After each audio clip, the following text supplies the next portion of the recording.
할렐루야. 오늘도 사랑과 은혜가 풍성하신 하나님 앞으로 나아갑니다. 그 말씀이 우리를 살리고 그 말씀이 우리를 깨웁니다. 주의 말씀을 붙들고 나아가는 것이 전부입니다. 성령의 조명 안에서 오늘도 다시 한번 주님께 돌이켜 하나님의 나라를 선포하며 나아갑시다. 10월 2일 수요일 아침 예배 성삼위 하나님께 올려드립니다.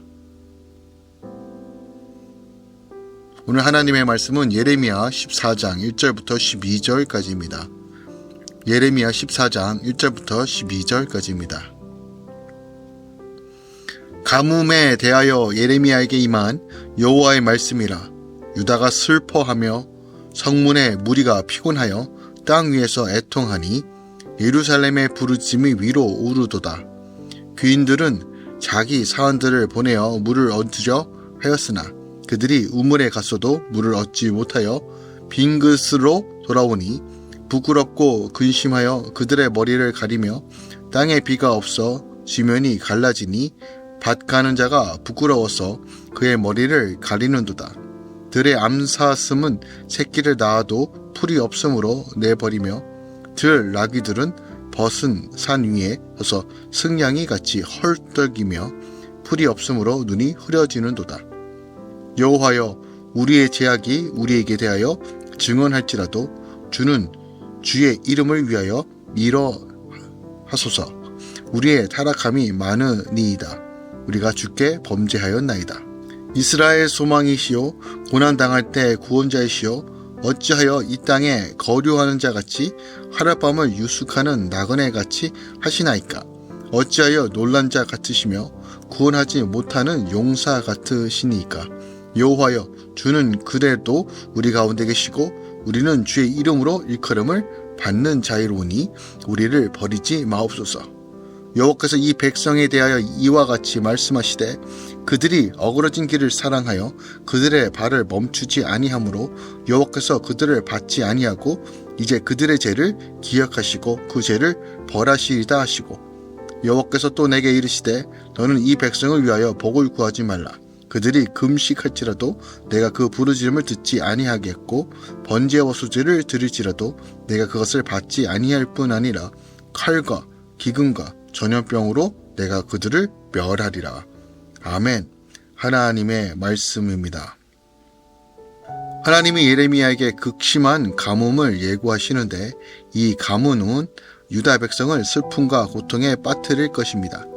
이 예레미야가 백성을 대표하여 죄를 인정하고 소망과 구원자이신 주께 자신들을 버리지 마시기를 기도합니다.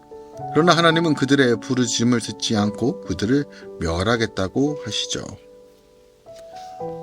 오늘 본문은 바로 이제 심판, 즉 가뭄 재앙에 대한 예언이 담고 있어요.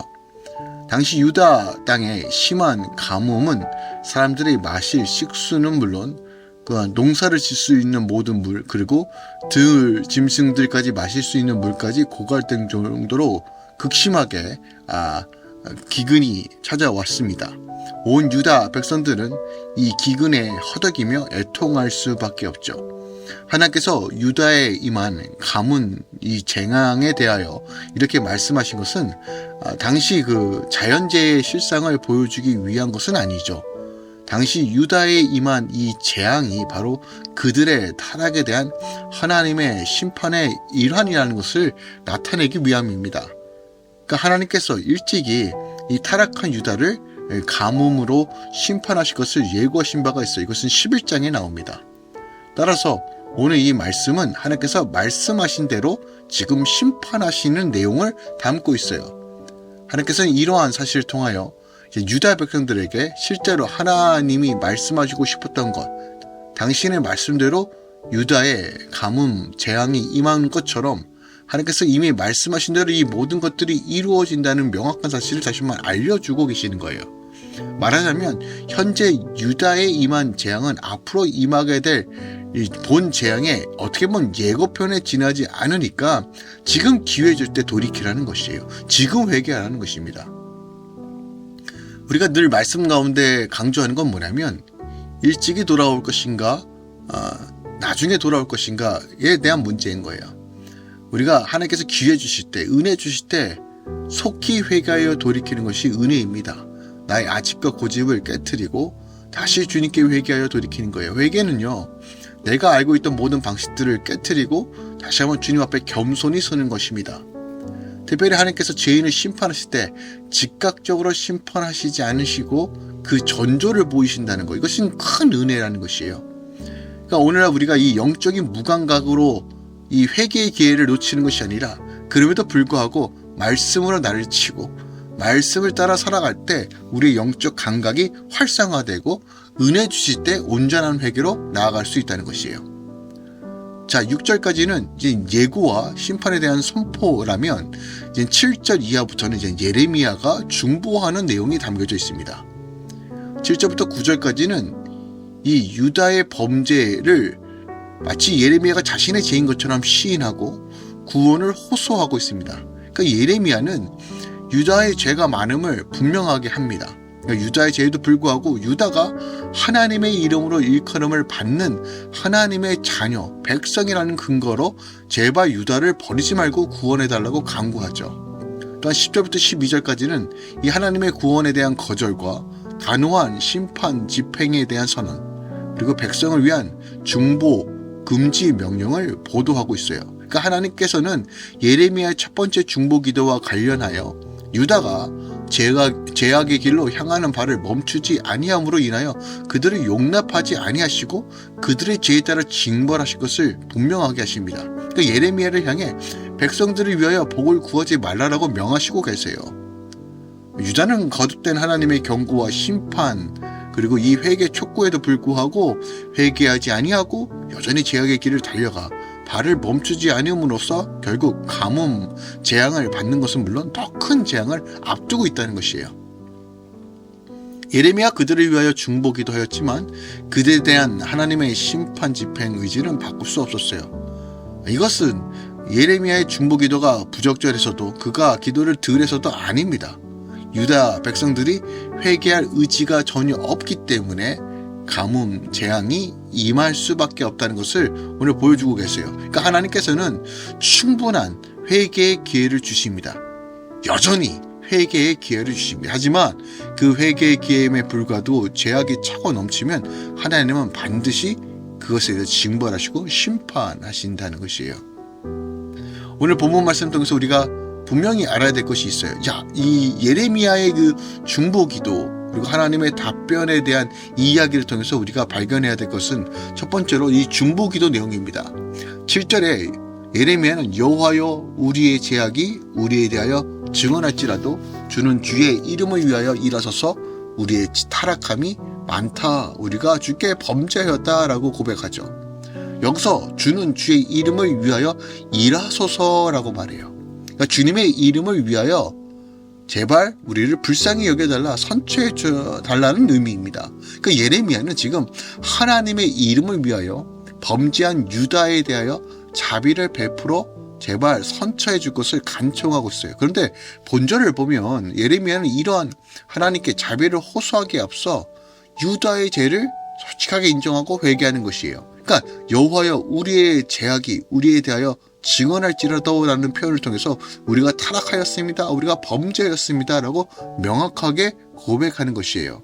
이게 너무 중요합니다. 그러니까 죄를 고백하고 나서야 하나님께 자비도 호소할 수 있다는 거예요. 그러니까 죄도 고백하지 않고 돌이킬 의지도 없으면서 단지 구원해달라고 하는 것은 정말 하나님을 향한 바르지 못한 자세라는 거예요. 그러니까 우리가 재단의 회복, 회개가 가장 우선시돼야지만 기도도 열린다는 겁니다. 물론 이것은 열왕기상 18장을 통해서도 확인할 수 있죠. 재단을 회복해야 기도가 되고, 기도할 때 불이 떨어지고 불을 받아야 또한 구원에 이르는, 회복에 이르는 비를 간구할 수 있습니다. 예레미야는 유다의 죄를 부정하지 않고 그대로 범죄함을 인정하고 기도합니다. 회개합니다. 이것이 바로 우리가 다시 회복으로 나아갈 이 방법과 순서라는 것이에요. 회개 없이 그 어떤 기도도, 회개 없이 그런 어떤 그 헌신도, 회개 없이 어떤 그 봉사도 의미가 없습니다. 그러니까 우리가 늘 회개함으로, 돌이킴으로, 주의 말씀을 순종함으로, 성령을 의지하여, 예수 그리스도의 보혈을 의지하여 나아갈 때 하나님께 자비를 구할 수 있다는 것이에요. 하나님께서 자기 백성을 징계하시는 이유가 어디에 있습니까? 자기 잘못을 인정하지 않고 회개하지 않는 데 있는 거 아닙니까? 하나님께서 자비를 왜 안 주십니까? 하나님께서 왜 사랑을 왜 안 주십니까? 하나님께서 왜 회복하기 원하지 않으십니까?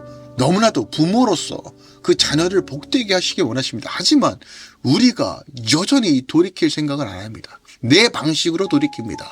내 뜻대로 돌이킵니다. 여러분, 죄는 용서받는 것입니다. 내 행위를 인정받는 것이 아니라 용서받는 것입니다. 누구로부터요? 하나님으로부터요. 그렇다면 하나님께서 우리에게 요청하시는 대로 우리가 돌이켜야 합니다. 회개는 아무리 강조해도 부족함이 없습니다. 늘 말씀으로 나를 조명해보고 나의 어그러지고 깨진 것들을 다시 한번 주의 십자가를 통해 온전히 세어가길 사모하십시오. 요한일서 1장 9절입니다. 만일 우리가 우리 죄를 자백하면 그는 미쁘심으로 의로우사 우리 죄를 사하시며 우리를 모든 불의에서 깨끗하게 하신다 하나요. 오늘 이 아침에 우리가 다시 한번 회개함으로 나아갑니다. 어떻게 회개할까요? 하나님, 오늘 전 연약합니다. 여전히 죄를 사랑합니다. 그러나 주의 십자가의 은혜로 나를 붙드시고 온전히 주님의 이름을 의지하여 나아갈 수 있도록 인도하소서. 여러분 보세요. 7절은 하나님께서 자기 이름을 의지하는 자에게 그 진실한 회개를 강구하는 자 절대로 외면하지 않는다는 것을 명확하게 우리에게 보여줍니다. 주의 이름을 위하여 그렇게 하소서. 오늘 하나님께서 회개하고 돌이키는 자에게 거룩하게 하시며 하나님의 복으로 채워주실 것입니다.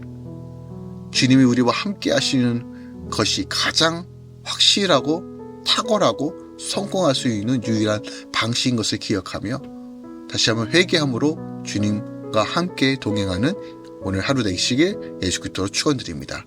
기도하겠습니다. 사랑하는 주님 감사드립니다. 할렐루야 교회 성도들이 정말 하나님 외적으로만 입술 넘어 회개하는 삶이 아니라 말씀으로 나를 치고 말씀으로 나를 채우고 돌이켜 주님을 전적으로 의지하는 이 회개의 삶으로 나아가길 소망합니다. 예레미야의 외침, 이 말씀이 우리의 것입니다. 이 말씀으로 오늘도 살아내겠습니다. 주의 은혜로 채우시고 덮으시고 새롭게 하소서. 이제는 우리 주 예수 그리스도의 은혜와 우리 하나님 아버지의 놀랍고 지극하신 사랑과 성령 하나님의 충만 역사하심이 이제부터 영원까지 함께 계시길 간절히 축원합나이다. 아멘.